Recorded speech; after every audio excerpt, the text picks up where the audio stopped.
bienvenue à cette discussion. Euh, Imaginez la scène. La ligne de production arrête, d'un coup.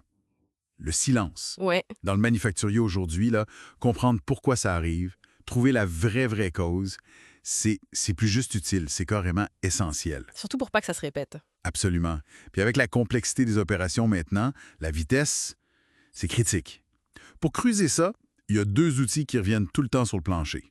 Le diagramme d'Ishikawa, le fameux fishbone, là, puis la méthode des 5 pourquoi. Exact. L'idée aujourd'hui, c'est de regarder ça ensemble, voir comment ça aide concrètement à réduire les temps d'arrêt. C'est ça. On va regarder ça simplement, comme on jase, là. Comment ça marche. Puis surtout, quand utiliser un ou l'autre, ou même les deux ensemble. Alors, commençons par les Chikawa, l'arête de poisson. Qu'est-ce qui fait que c'est si pertinent? Bien, son gros point fort, c'est le visuel. Mhm. Tu mets le problème, là, ça c'est la tête du poisson à droite, puis après tu traces les grosses arêtes. Ça, c'est les grandes catégories de causes possibles. Les fameux systèmes, souvent. Oui, traditionnellement, on parle des systèmes. Main-d'œuvre, machine, matière, méthode, mesure, puis milieu. Ça couvre large, tu sais. C'est un bon standard. Mais l'important, c'est que c'est adaptable. Chaque situation est différente. Mhm. Puis sur ces grosses arêtes-là, on vient mettre les causes plus spécifiques, les petites arêtes. Mhm. Ce que je trouve fort, c'est que ça oblige à voir large. D'un coup d'œil, tu as toutes les pistes. Exactement. Super utile en équipe pour un brainstorm, mais un brainstorm structuré, non? Ça évite de sauter sur la première idée venue. Tout à fait. Ça pousse à une analyse large, surtout quand le problème est complexe, quand il y a peut-être plusieurs affaires qui interagissent. C'est là sa force. Le petit bémol, c'est que ça peut devenir un peu chargé si on cadre pas bien. Ah oui, je vois. Pour une approche qui est peut-être plus directe, ben là, on a les 5 pourquoi. Ça vient de Toyota, de Taiichi Ohno. L'idée, elle est toute simple. Tu poses la question « pourquoi ?» plusieurs fois de suite. Le but, c'est vraiment de creuser couche par couche. C'est pas sacrément 5 fois, hein? Non, c'est ça. Mais jusqu'à temps qu'on pogne la source, la vraie racine du problème. L'exemple classique, il est bon. La machine arrête. Pourquoi? Moteur surchauffé. OK. Pourquoi il a surchauffé? Manque de lubrifiant. Pourquoi ça manquait de lubrifiant? Parce que la pompe était défectueuse. OK. Puis pourquoi elle était défectueuse? Une pièce dedans était usée. Et le dernier pourquoi, souvent le plus important, c'est pourquoi on n'a pas changé cette pièce-là avant. Ben voilà. Oublie lors de la dernière maintenance. Tu sais, on est passé d'un symptôme technique à un problème de processus. C'est fou comme c'est simple mais puissant. C'est exactement ça.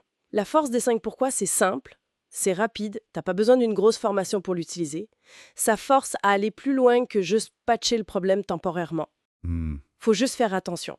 Par contre, le piège, c'est de s'arrêter trop vite ou de blâmer une personne au lieu de regarder le processus qui a fait défaut. Ça arrive. Bon point, ça. Alors, comment on choisit entre les deux? Ishikawa, ça semble plus large vu d'ensemble. 5 pourquoi, plus profond sur une ligne. C'est pas mal ça, oui. Ishikawa, c'est l'idéal quand t'as un problème où tu soupçonnes plein de causes possibles qui viennent de partout, les sixièmes ou autres. Parfait pour une analyse d'équipe, pour vraiment fouiller. OK.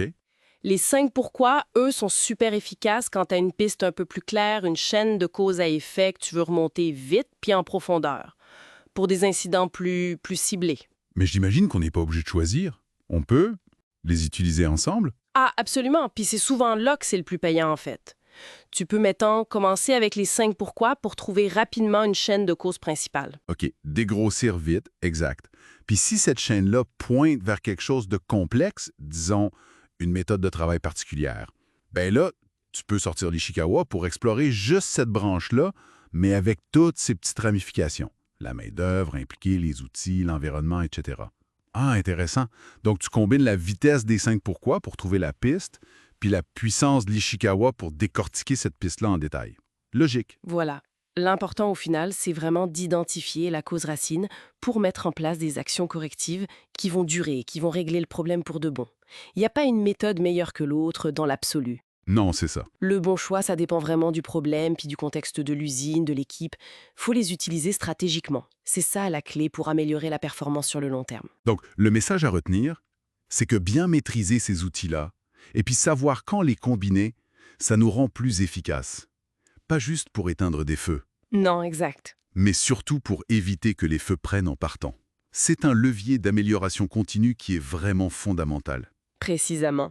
C'est un changement de culture même. Et juste pour laisser une idée en suspens, pour la réflexion, au-delà de juste régler les pannes une fois qu'elles arrivent, comment est-ce que l'utilisation régulière systématique de ces outils-là pourrait transformer notre approche de la maintenance préventive elle-même? Comment ça pourrait changer la game? Excellente question pour terminer. Ça ouvre la porte à beaucoup de possibilités.